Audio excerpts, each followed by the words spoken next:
Good evening, Bahamas. You're tuned into NB12 Weekend, broadcasting from Cable 12 Studios on Robinson Road. Coming up tonight in News, the Prime Minister says government is doing its best to reduce industrial tensions.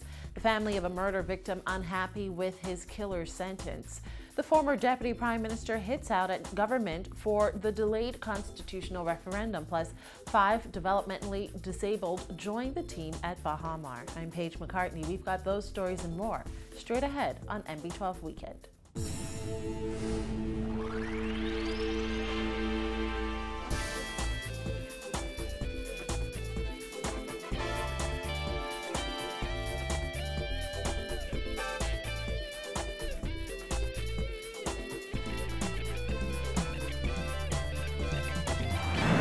Welcome once again to NB12. Since winning the May 2012 general election, the Christie administration has been faced with a series of industrial issues involving some of the biggest unions in the country.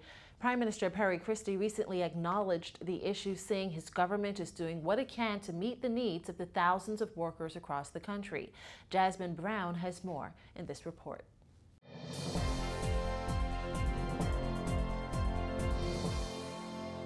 While there have been calls for the government to do more, the Prime Minister says his administration has been doing what it can with what it has. Prime Minister Christie insisted that the government is looking at a number of matters that it plans to address, but he says the government is faced with a number of demanding priorities. It is what it is. Our job is to ensure that within the context of the resources available to us in this country, that we're able to exercise judiciously a fair sharing of the equity of this country.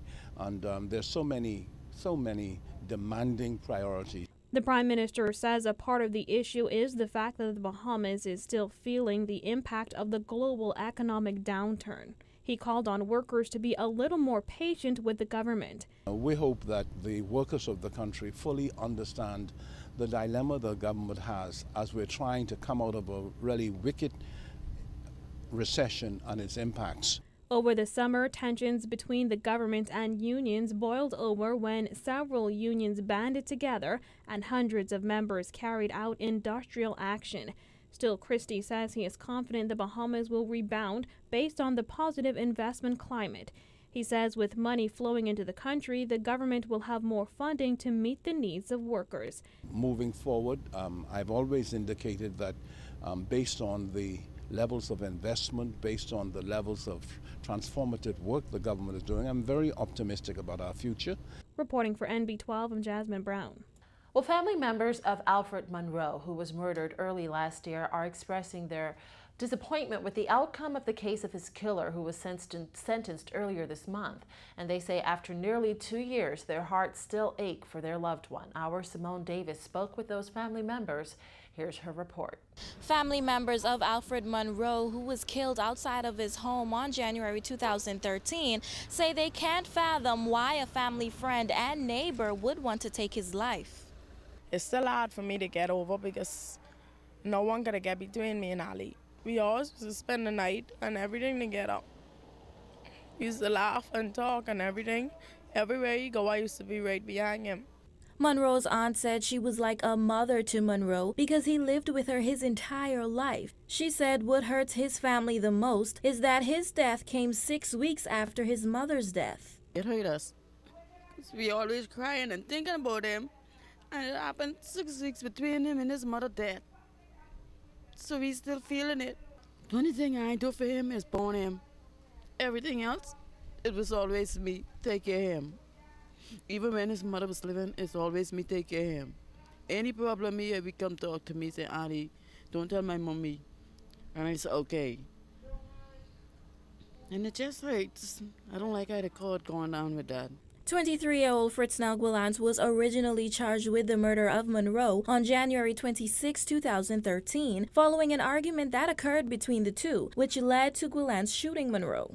As Guilans appeared in magistrate's court before Justice Indra Charles on Thursday, he pleaded guilty to the lesser charge of manslaughter and confessed that he did shoot Monroe. He was sentenced to 18 years imprisonment. Charles took the 21 months Guilans has spent on remand into account, along with his clean criminal record prior to this incident. Monroe's family was not pleased with the sentence because they said it was too light.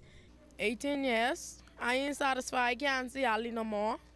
I can't see Ali no more. The only way I see Ali if I look at the pen, wear your shirt or go to Spike Not. At least they still have a brother. I don't have a brother to look on no more, or someone to take care of me, or even to call on no more.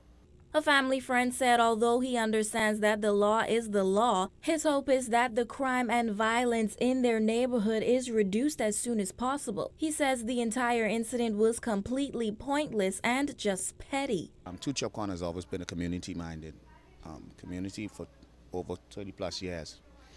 And it was so sad to see that this incident occurred. And I know the emotions that they're feeling now because of how close we are in terms of a community.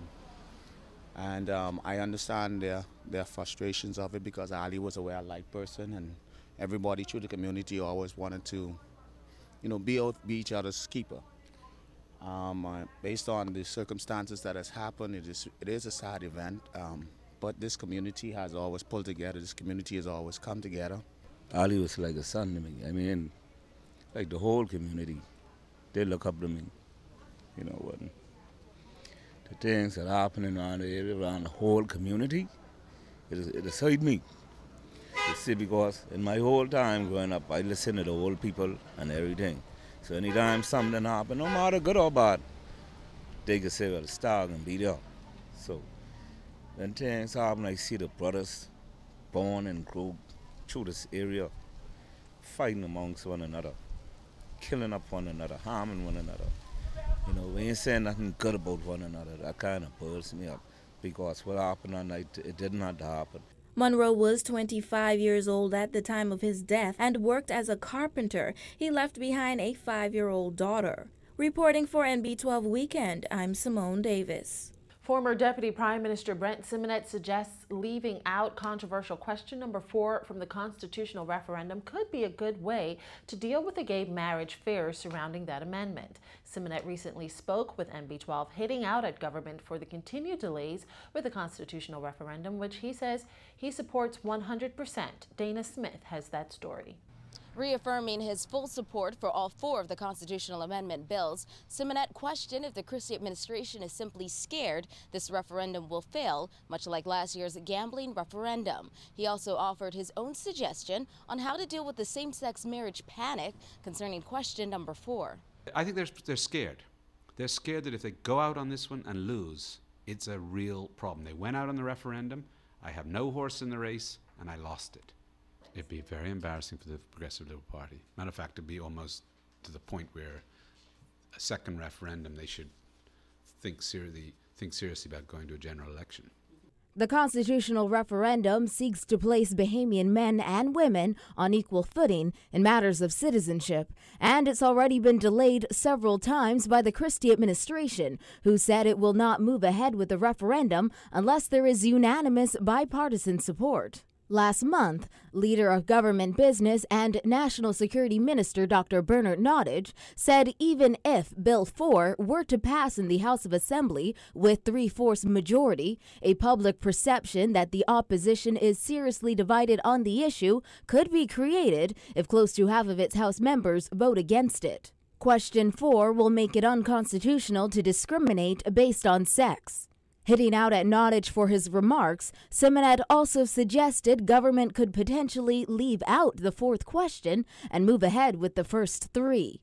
His party, the majority of the country, the FNM, have said to the effect that they will support it.